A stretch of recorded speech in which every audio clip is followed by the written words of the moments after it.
જય માતાજી દોસ્તો, કેટલા બધા ફેન્સ અને ફ્રેન્ડ લોકોની એવી કમેન્ટ કે ડીએમ હોય છે કે કૃષ્ણા દીદી તમે બહાર ટ્રાવેલિંગ કરો ને ત્યારે તમારે વિડીયો પોસ્ટ કરવાના.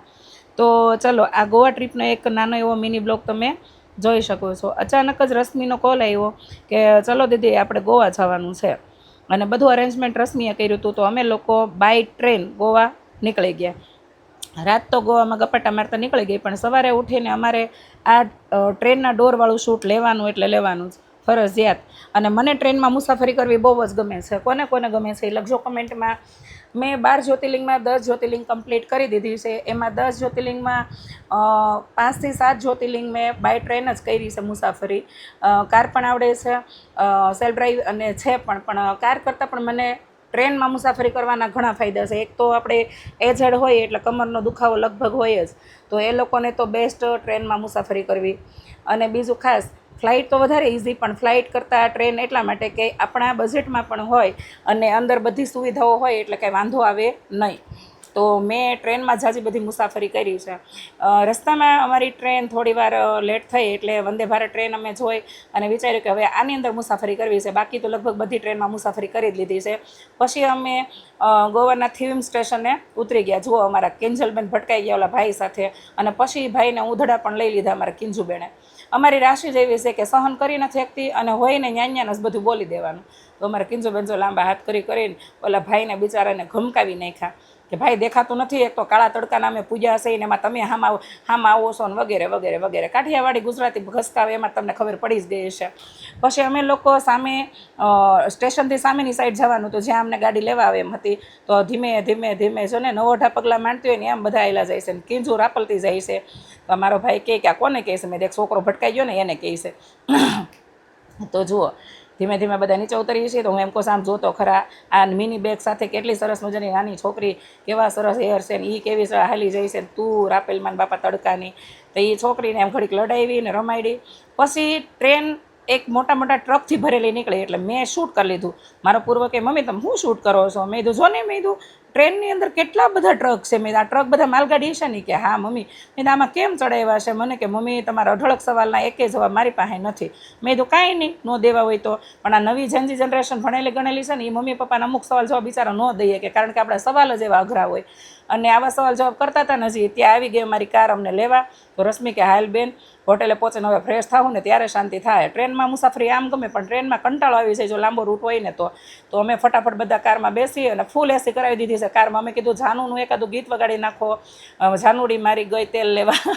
અને તમે ભાઈ ફૂલ એસી કરી ગયો. તમે બધા ફૂલ એસી કરીને બેસી ગયા છીએ હોટેલ જવા માટે.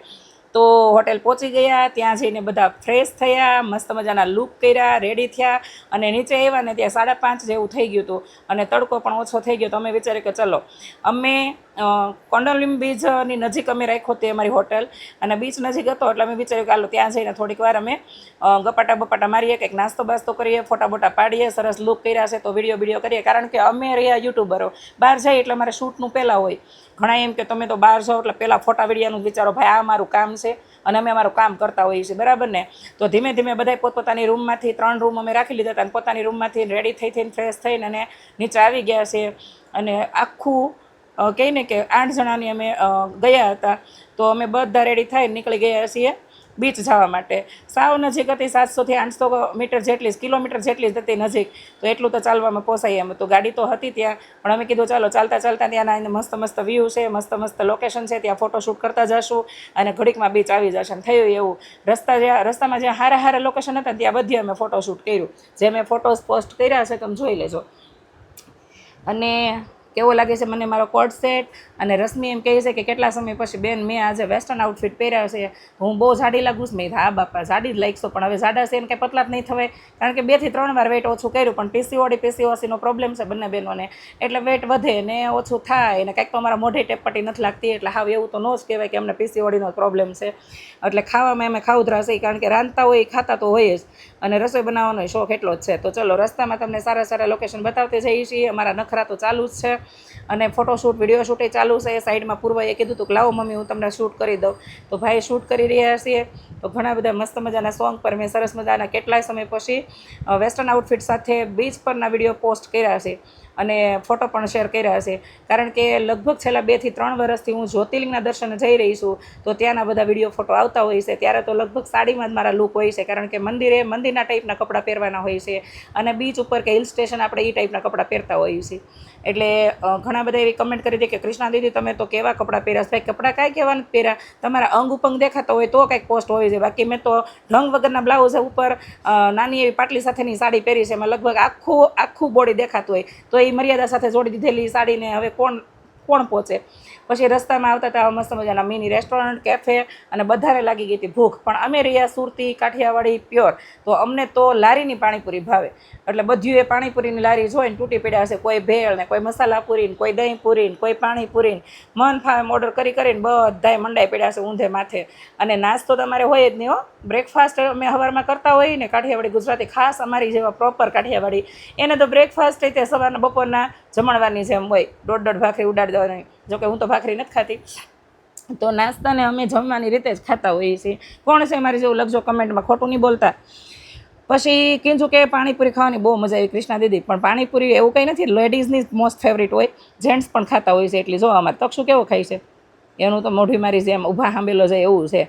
એટલે અમે માસી ભાણીઓ મા દીકરો બધા જાડા થયા છે ને, અમારા ખાવાની હેબિટ જ હો જાજી. તો અમારે જોઈ જો ઊભા ગળે ખાવા, અને મારી જેવા ઘણા છે પણ એ સ્વીકારે નહીં. પછી નાસ્તો બાસ્તો કરી બીચ ઉપર અમે ફોટોશૂટ વિડીયો શૂટ કરીને સાંજ થઈ ગઈ છે. રશ્મિ આવી છે 2-3 વાર ગોવા, હું પહેલી વાર ગોવા આવી છું. રશ્મિને મેં કીધું ક્યાં સારી જગ્યાએ લઈ તો જા રશ્મિ, મને કે હાલ તને દરિયાની વચ્ચેના કસીનો દેખાડું. એટલે અમે કીધું આ હસીના કસીનામાં જઈને શું કરશે? એ કે હાલ તો ખરી, છોકરાઓને અહીંયા અંદર ગેમ ઝોન ને બધું હોય એટલે મજા આવશે. તો અમે બધા પહોંચી ગયા છીએ છોકરાઓને લઈને મેજેસ્ટિક પ્રાઇડ કસિનોમાં, અને ત્યાં જઈને છોકરાઓને ગેમ રમવાની મજા આવી છે. મેં તો જમવા ઉપર ફોકસ કર્યું હતું, કારણ કે મને પાણીપુરીએ પેટ ભરાય નહીં, એટલે જમવાનું પણ સરસ મજાનું હતું ત્યાં. તો જમી લીધું છે. અંદરનો માહોલ તમે જોઈ શકો છો. કસિનોની અંદર જે ગયા હોય ને એ લોકો સવારે કદાચ બપોર પડી જાય ને તો ખબર ન પડે કે બપોર પડી ગયા છે, એવો અંદરનો માહોલ હોય. હું તો પહેલી વાર આવી એટલે તમારી સાથે વર્ણન કરું છું. બાકી જવાવાળા તો હાલતા Bangkok, Pattaya, casino, Goa, Dubai ને, મલેશિયા, માલદીવ ને બધે જતા જ હોય છે. પણ હું પહેલી વાર આવી હતી એટલે મને થોડુંક આમ નવાઈ લાગી. ઓહો, કસિનોમાં આવું બધું હોય એમ. કસિનોમાં હસીનાઓ ડાન્સ કરતી હોય, કોઈ પત્તા રમતું હોય, કોઈ જમતું હોય, કોઈ ગેમ ઝોનમાં ગેમ ખેલતું હોય, આવું બધું માહોલ હોય ને અંદર એટલી બધી રોશનીના ઝાકઝમાળ હોય કે આપણને ખબર જ ન પડે કે આપણે સવારના બપોર થઈ ગયા હશે તો બહાર નીકળી જવાય. અમે પણ લેટ નાઇટ સુધી કસિનોમાં રહ્યા હતા. થોડું ઘણું લાઇટ રમ્યા હતા, પણ એ આપણા કામની વસ્તુ નથી બાપા. કસિનોમાં રમવા માટે તો અરબો ખરબોપતિ લાખોપતિ હોય ને, કરોડોપતિ, સોરી લાખોપતિ તો આપણે છીએ, કરોડપતિ છે, પણ એવા બધા લોકો હોય ને રમીએ. કે રશ્મિ એમ કહે છે કે બેન રમવાનું તો મન થઈ ગયું, પણ કે આપણે દેહમાં રમે એવું ન હોય. અહીંયા ત્રણપતિ, અહીંયા તો બધું ફેન્સી રમે. એ બધા કસિનો દેખાડે છે. જુઓ, કસિનો પ્રાઇડ ને, કસિનો મેજેસ્ટિક પ્રાઇડ ને, big daddy casino, 7 Fortune casino, મસ્ત મસ્ત બધા કસિનો જોયા અમે. 2-3 કસિનો અંદરથી જોયા, બીજા બધા આવી રીતે બહારથી જોયા. પણ સરસ મજાના છે. અમને બોટમાં લેવા આવ્યા હતા, તો બોટથી ઘણો બધો દૂર કસિનો હતો. તો આ દરિયાની વચ્ચે કસિનો છે. તો અંદર અમે બધા પહોંચી ગયા. ત્યાં જઈને આવું મોટું જબર દિલ મિરરવાળું હતું. મેં કીધું હાલો અહીંયા ફોટા વિડીયા કરવાના તો થાય જ છે. તો મેં અને રશ્મિ અહીંયા 2-3 ફોટો શૂટ કર્યા, વિડીયો શૂટ કર્યું. ત્યાં મારા ભાઈ કહે છે હવે તમારા ફોટાને વિડીયાને મૂકો અને હાલો બેન અંદર સાચું જોયા જેવું છે. અને અંદર ગયા ને તો ત્યાં તો અલગ અલગ સ્ટેટના અને કન્ટ્રીના કેવા બધા ભૂરિયાન, કાળિયાન, ધોળિયાન, મારી જેવા દેશી, કેટલું પબ્લિક અલગ અલગ વકલનું હતું. તો કોઈ બિયર પીને ડ્રંક કરેલું હતું ને, ફૂલ ડ્રંક હતું અને ડ્રિંક કરેલું અને સ્મેલ આવતી હતી ને એની માને. મને તો એમ થયું કે ઓહો આપણે ક્યાંય દુનિયામાં આવી ગયા. પણ આવી હતી મજા, આવો ખોટું નહીં બોલું, પણ મજા એટલે એવી કે આમ જાણવા કેટલું મળે એમ બહાર જઈએ એટલે આપણે એમ થાય કે ઓહો. કારણ કે મોટાભાગની મારી જેવી હાઉસવાઈફ જે બાળપણથી કહીને ઘરેલું લાઈફ જીવેલી હોય, હવે તો હું નથી જીવતી, છેલ્લા 2 વર્ષથી હું હરીફરી રહી છું. એટલે એને ખબર પડે કે બારીમાંથી દેખાતું આકાશ જ એટલું નથી હોતું. દુનિયા બહુ મોટી છે ને બહુ આગળ આપણા કરતાં પણ બહુ એટલે બહુ વધેલી છે. બહાર નીકળ્યા હોય ને એને ખબર પડે. બાકી ટિપિકલ લાઈફ જીવતા હોય એને તો પોતાના ઘરની અને પોતાના રિવાજોની જ મતલબ હોય છે. તો બહુ મજા આવી. પછી રશ્મિ એવું કીધું બીજા દિવસે કે હાલ ને બેન હજી એકવાર આપણે હું તને સરસ મજાનો કસિનો દેખાડું. તો અમે લોકો પાછા કસિનોમાં જવા ગયા. પણ કિંજુ કે કસિનોમાં જવું નહીં, પહેલાં મારે તો પડીકા ખાવા જોઈએ. તો કિંજુ બેને પડીકા લીધા હશે હાથમાં અને રસ્તામાં પડીકા ખાધા અમે. પછી બિગ ડેડી ત્યાંનો બહુ ફેમસ કસિનો છે ને બહુ સારો છે. અહીંયા બહુ બધા ક્લાસી લોકો હતા. આગળના દિવસે જે લોકો હતા ને એવા કોઈ લોકો નહોતા. અહીંયા બધા ક્લાસી લોકો હતા કસિનો ટાઈપ. તો અંદર આ બધા એક્ટર એક્ટ્રેસો ત્યાં કસિનોમાં આવેલા હતા, એ બધાના ફોટોઝ હતા. અંદર એન્ટર થતાની સાથે થોડું અમે શૂટ કરાવ્યું હતું, કારણ કે અંદર મોબાઈલ અલાઉડ હોતા નથી કસિનોની અંદર. તમે ડોર સુધી તમે શૂટ કરી શકો, કસિનોનો જે ડોર હોય ને મેન ડોર, ત્યાં સુધી તમે શૂટ કરી શકો. પછી અંદર મોબાઈલ તમને કેમેરા અલાઉડ ન હોય, શૂટ કે ફોટોશૂટ કે કંઈ પણ. એટલે બહારનું મેં તમને બતાવ્યું છે કે કસિનો આવા હોય છે.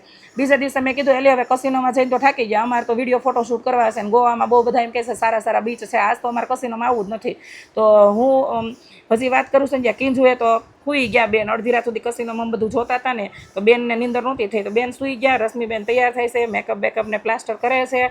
હું તો રેડી થઈ ગઈ છું, પણ મેં કર્યું છે થોડુંક શૂટ, કે જો હોટલની હાલત કેવી છે. લેડીઝનો રૂમ આવો જોયો, ક્યાંક મેકઅપના સામાન રખડતા હોય ને, ક્યાંક પર્સ રખડતા હોય ને, ક્યાંક સૂટકેસ ખુલ્લી પડી હોય ને, ક્યાંક કપડાં રખડતા હોય. અને કિંજુ ઊભી તો થા, આપણે તો બે યુટ્યુબર ને ઇન્ફ્લુએન્સર છે, આપણે તો વિડીયો ફોટોશૂટ કરવી. રશ્મિને કાંઈ લાગે વળગતું નથી એની સોશિયલની દુનિયાથી, એને તો પરાણે મોટા, એને 80% એની આઈડી હું હેન્ડલ કરું છું. બાકી રશ્મિબેન તો કોઈ દી સ્ટોરી મૂકતા નથી, મૂક્યા પછી આપણે મૂકી હોય ને તોય રીપોસ્ટ કરવામાં 22 કલાક કરી નાખે. 2 કલાક રહી હોય ને ત્યારે આપણે રીપોસ્ટ કરે. આવું રશ્મિનું સોશિયલ મીડિયા છે, પણ એને કાંઈ જરૂર નથી માતાજીની દયાથી. તો મેં એને કિંજોએ કીધું હાલો આપણે મસ્ત મજાના કપડાં વપડા પહેરીને સરસ મજાના શૂટ કરીએ. તો હું અને કિંજલ અને રશ્મિન બધા રેડી થઈ ગયા છે, અને અમે નીકળી ગયા છીએ પાછા બીચ ઉપર. ત્યાં જઈને અમારે સાંજે રાતનું ડિનર કરવાનું હતું. તો કિંજુબેનને માંડ ઉઠાડ્યા, કારણ કે કુંભકર્ણની જેમ એના નીંદર આવતી હતી. મેં કીધું કિંજલે અહીંયા હુવા નથી આવ્યા આપણે, એક તો 2-3 દી રહેવાનું હોય ને, રાત થોડીને બેહી જાજા, ઊભી થા. રશ્મિ જો કેવો સરસ પેરોટ કલરનો શર્ટ પહેરીને રેડી થઈ ગઈ છે. એ કહો કૃષ્ણ દીદી હુવા જો ને, આવું શું કરો છો, મને નીંદર આવે છે. મેં નીંદરવાળી થામાં આમ સાનું મને ઊભી થા. એટલે ઓલી છોકરીઓ નાના છોકરાને ઉઠાડતા હોય ને એવી રીતે મેં એને ઉઠાડી છે. રશ્મિને તૈયાર થતાં એટલી વાર લાગે, ક્યારની મેકઅપ થથેડા કરે છે, તે માંડી રેડી થઈ. પછી અમે બધા નીકળી ગયા બીચ ઉપર જવા માટે, જ્યાં મેં, કિંજુએ, રશ્મિએ બધાએ કર્યું છે મસ્ત મજાનું ફોટોશૂટ, વિડીયો શૂટ. અને દરિયામાં અમે કેટલા બધા કહે ને કે દિલડા દોર્યા, નામ લેખા ને એવું બધું કર્યું, કારણ કે આવી બધી રીલું જોઈ છે ને તમે ચેકાશી. બાકી અમને તો કાંઈ ખબર નહોતી પડતી કે અહીંયા આવીને આવું કરાય. તો આવું બધું કર્યું, મોજ મસ્તી કરી, અને સાંજનો મસ્ત માહોલ હતો. સરસ મજાનું ફોટોશૂટ કરી અને કેન્ડી વેન્ડી આઈસ્ક્રીમ ને એવું બધું ખાઈ, નાસ્તા બાસ્તા કરીને અને પાછા અમે હોટલ જવા માટે નીકળી ગયા. કારણ કે રાતનું ડિનર કરવા માટે બધાને સાથે લઈને આવવાનું હતું, અને ફોટોશૂટ કરવા માટે અમે 3 બહેનો આવ્યા હતા. કારણ કે એ કોઈને ફોટોશૂટ નહોતું કરવું, બધાને તડકો લાગતો હતો, પણ અમે તો તડકામાં લડી લઈને, ઠંડીમાં લડી લઈને, વરસાદમાં લડી લઈ, કારણ કે યુટ્યુબરોને કાંઈ નડતું જ નથી. તો અમે 3 ફોટોશૂટ ને એવું બધું કરી અને અમે નીકળી ગયા પાછા હોટેલ જવા માટે. રસ્તામાં રશ્મિને કેન્ડી ખાવી હતી, તો કેન્ડી વેન્ડી ખાધી, થોડીક વાર પોરો ખાધો, અને દુનિયાભરના ફેન્સ મળ્યા છે મારા, કિંજુના, રશ્મિને બધાને. એમની સાથે હાય હેલો ને વાર્તાલાપ ને બધું કરતાં કરતાં અમે ધીમે ધીમે બંને બહેનો પહોંચી ગયા પાછા હોટેલ ઉપર. ત્યાં છોકરાઓ પણ રખડવા ગયા હતા, એ લોકો ગાડી કરીને ગયા હતા, અને એ બીજા બીચ ઉપર ગયા હતા, વાઘા બીચ ને ફાઘા બીચ ને ઘણા બધા બીચ છે ત્યાં. તો એ બધા રખડવા ગયા હતા, ત્યાંના ચર્ચ ને બધું ઘણું બધું ફેમસ છે, એ બધું જોવા. અને અમારે તો ફોટોશૂટ બીચ ઉપર જ કરવું હતું, એટલે અમે લોકો ગાડીમાં ન ગયા. તો એ લોકો પણ ત્યાં આવી ગયા હતા હોટેલેથી કોલ આવ્યો કે મમ્મી તમે અહીંયા આવી આવો. પાછું અમારે ચેન્જ કરવાનું હતું, કારણ કે સાંજે આ કપડાં ચાલે એમ નહોતા, થોડાક પલળી ગયા હતા અને થોડાક ઓવરે લાગતા હતા મને. એટલે અમે પાછા આવી ગયા ઘરે, એટલે કે હોટેલે. ત્યાં જઈને ચેન્જ કરી લીધું અને મસ્ત મજાનું નાઇટનું હળવું લુક કર્યું, કારણ કે નાઇટમાં અમારે પેટ ભરીને જમવાની ઈચ્છા હતી. કારણ કે નાસ્તા વાસ્તા કેન્ડીન પાણીપુરીને ભેળથી આપણા પેટ ભરાય નહીં. એટલે અમે લોકો ત્યાં જઈને અને નાઇટના ડિનરનું વિચાર્યું કે સાંજે આપણે ક્યાં જમવું છે. તો અમારા કાઠિયાવાડી તો તમને બધાને ખબર જ છે, સાઉથમાં ફરવા ગયા હોય ને તો ત્યાં ગુજરાતી થાળી માંગે, અને ગુજરાતમાં હોય ને ત્યારે એને ઢોસા, ઇડલી, મેંદુવડા ખાવા હોય.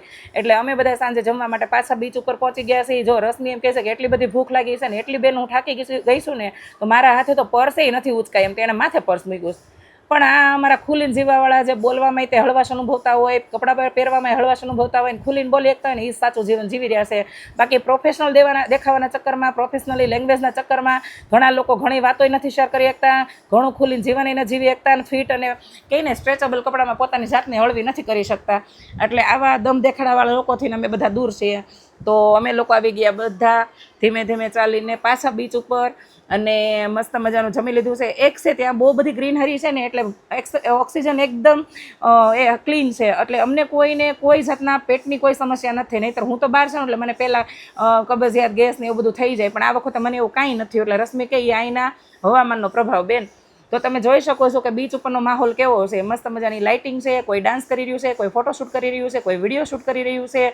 અને અમે બધાએ 2 પ્લેટ બધી વસ્તુનો ઓર્ડર આપી દીધો છે ભાઈને. મંચુરિયન, પાસ્તા, ફ્રાઈડ રાઈસ, દાલ ખીચડો, અને હરેશને બિયર પીવું હતું તો હરેશે બિયરનો ઓર્ડર કર્યો છે. બાકી અમે કોઈ ડ્રિંક કરતા નથી અને કર્યું નથી, બરાબર. તો અમે બધાએ જમવાના ઓર્ડર આપી દીધા છે, બધી વસ્તુના 2-2 પ્લેટ, કારણ કે 8 જણા ગયા છે, ધબધબાટી જમી લીધું છે. અને સાંજનો માહોલ કેવો છે ત્યાંનો એ જોઈ શકો છો. આનાથી પણ સારો બાઘા બીચ ઉપર હોય છે માહોલ, પણ અમે લોકો કોંડોલિયમ બીચ ઉપર હતા અને ત્યાં પણ એટલી જ મજા આવી. ફેમિલી સાથે હોય એટલે મજા આવે છે, એમાં કાંઈ ન ઘટે. મારા હસબન્ડ એક સાથે નહોતા આવી શક્યા, એને રજા નહોતી મળી, બાકી હરેશને 4 દિવસનું વેકેશન હતું એટલે અમે બધા આવી ગયા. જમીને પાછા પહોંચી ગયા હોટેલ. સવારમાં અમારે વહેલા ટ્રેન પકડવાની હતી, તો ટ્રેન રત્નાગીરી પહોંચીને ત્યારે મેં થોડુંક શૂટ કર્યું, કારણ કે રત્નાગીરી હાફૂસ મને બહુ જ ભાવે છે, જે મેં એક વિડીયોમાં પણ તમને કીધું હતું કે અહીંથી મેં લઈ લીધી છે 3 બોક્સ રત્નાગીરી હાફૂસ કેરી. તો કેવો લાગ્યો તમને અમારો આ ગોવાનો બ્લોગ? લખજો કમેન્ટમાં. Love you all.